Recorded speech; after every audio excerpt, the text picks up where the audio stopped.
welcome to another episode of Lifestyle Xpose. It's your girl Laura. Today on the show, we are going to be discussing a very interesting topic.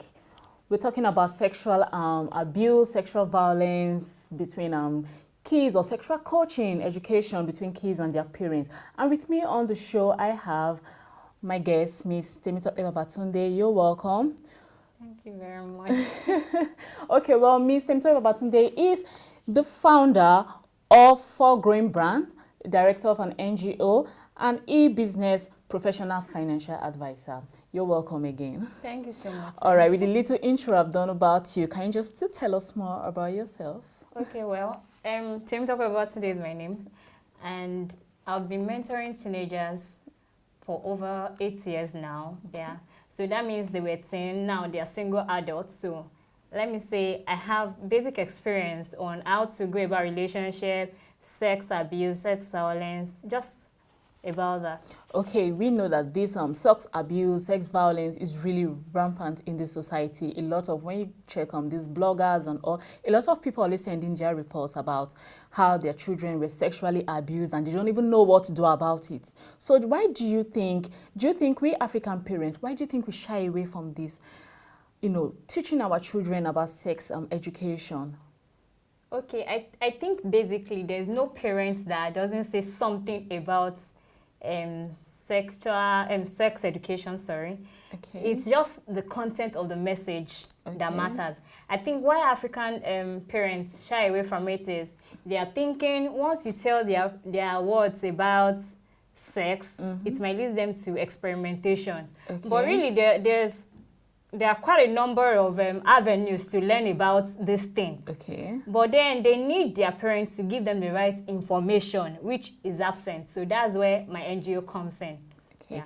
Okay, let me correct that. As far as I'm concerned, when we were growing up and maybe you just started, maybe when you're going into puberty, your parents just tell you, don't allow any guy to touch you. That's all they will tell you. Sorry, I was, I'm talking from experience. They just say, don't allow any guy to touch you. They won't go further on telling you this is what, or you should abstain from this, because number one is this sex education, sex abuse. Some people think it's from strangers alone. It is not. It's from within the family. Your cousin, brother, even your father could also, sexually abuse you. So that is why I'm really saying that parents don't really need to shy away from this. And I want to know the reason why they can pull their children through.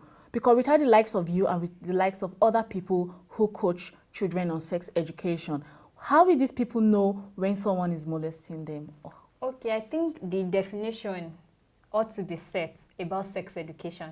Sex education is not, let's say, a warning, one-line warning that don't do this, so if you get pregnant, I will do this. So, that's what maybe for our generation we grew up with, and even the subsequent generations are taught. But then sex education is like an age-targeted information that is full of facts and truths about sex or sex-related topics. Okay.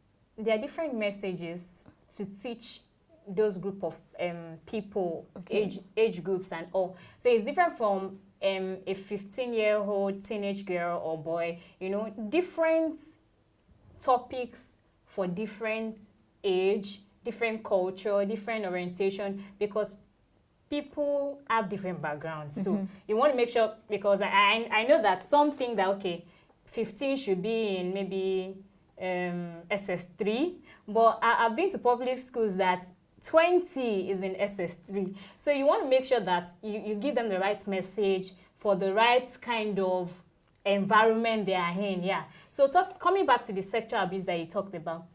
Okay, I once counseled a lady. Okay, I think when she was 13, she's 18 right now. When she was 13, she got drunk. So she was sexually abused. That was the first time by someone that was maybe 10 years older than her. Wow. And funny enough, this person still does that today. That means for 5 years, the person has been on her case. And okay, I asked about the frequency. I'm kind of funny, don't mind me. So she said almost every day for 5 years. So I had to ask her, were you drunk? Every day? Yeah, but she said she didn't know what to do. And if she told her mom would think maybe she's trying to blackmail the guy, because the guy is like a son to the mom. Like family friend, but Yeah. it's very close that the mom will not believe, and the dad is never around. So the mom will never believe that that's happening to her. So I had to tell her, okay, when you see him do this, do that, this, not that you shout or create any drama, but then Okay. let him know that you have a liberating information now, that you're not that same person you used to know, you know. Yeah. That's about Well, that. you're very right about that. Okay. Do you think that the media has helped in impacting positive knowledge on these kids, or it has worsened it by exposing them to sexual activities? Because a lot of things have been going on air. When you see naked girls, looking at musical videos nowadays, a lot of video vixens, they don't really wear clothes and all, you know, they're partially naked. So do you think the media has impacted positively on these kids? Oh, okay. The answer is obvious. The media has not impacted anything. Okay, no, not anything positive. Mostly negative things on our teenagers and even Okay. adults, because you know, even during my session, my sex education section, and my question and answer, and I tell them, okay, ask me any question. More questions are on sex than dating. You'll be surprised, because and if I thought there will be anything on dating to be, ma, what's dating about? They don't have a clue, and they've been Wow. dating for 3 years. You know, so you know, the media, let's say the internet, radio, TV, they are exposed to all manner of materials, all manner of things that has caused maybe the whole wave of let's say promiscuity and other things going on in the society. So I really think that if more people like me are making use of social media, you know, internet, print media to address those people, I think there will be a change.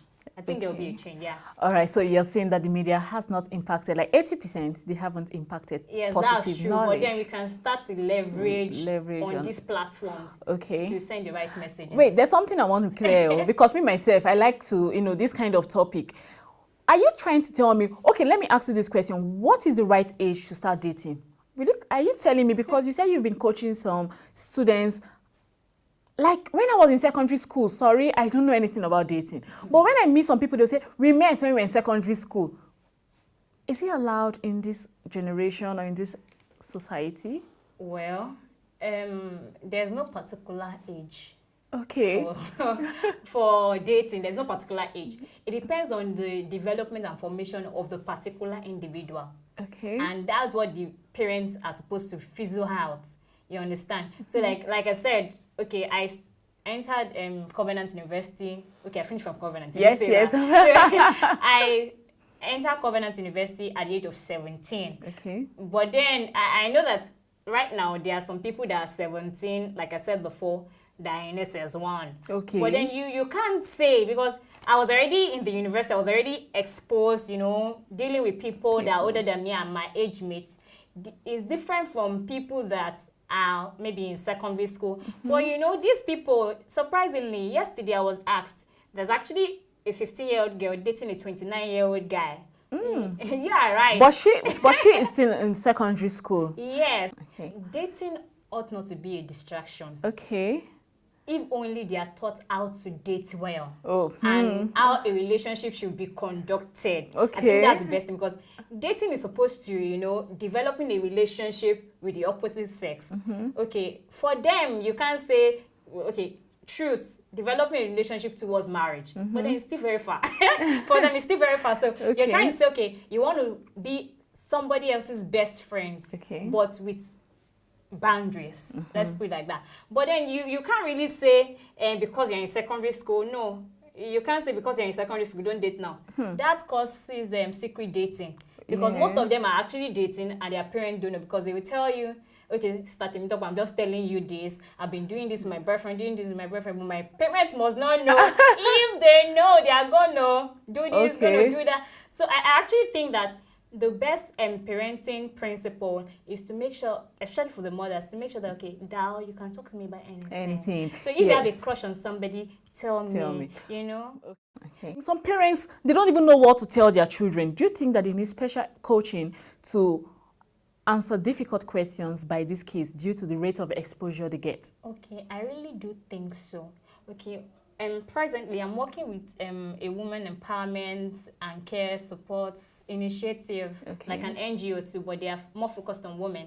I'm working with them on a parenting program to you know, address this issue that you talked about. Maybe there will be parents there, you know, of teenagers, preteen, toddlers, everything, so far your mother, you'll be there so that we can, you know, teach it in the right context. I think there's a need for that because you don't want your child is learning about sex or sex-related topics online or other form or platform of media.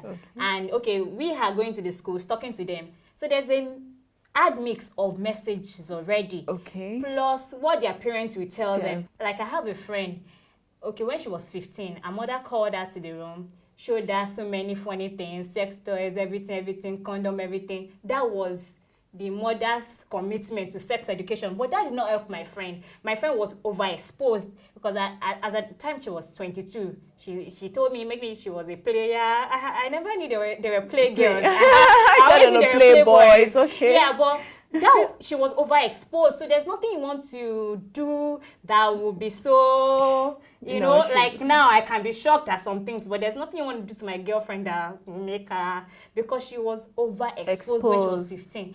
What can we do to eradicate or to eliminate sexual abuse? A lot of NGOs have been going on like yours, and still people are coming up with complaints. So what can we do? I just want to know.